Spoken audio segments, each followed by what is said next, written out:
ఎంత కారం ఎక్కువగా తిన్నా, ఎర్ర కారం బాగా ఇంతంత పసుపు తిన్నా, దానివల్ల బీపీ గానీ, షుగర్ గానీ, గుండె జబ్బులు గానీ, కీళ్ళ నొప్పులు గానీ, చర్మ వ్యాధులు గానీ, మీకు ఏ విధమైన కిడ్నీ జబ్బులు గానీ, లివర్ జబ్బులు గానీ ఏవీ రావు.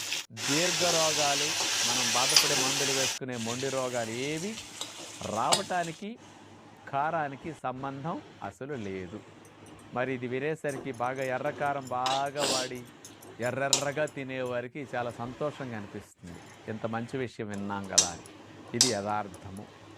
అసలు కారానికి జబ్బులు కలిగించే గుణం అట్లాంటిది లేదండి.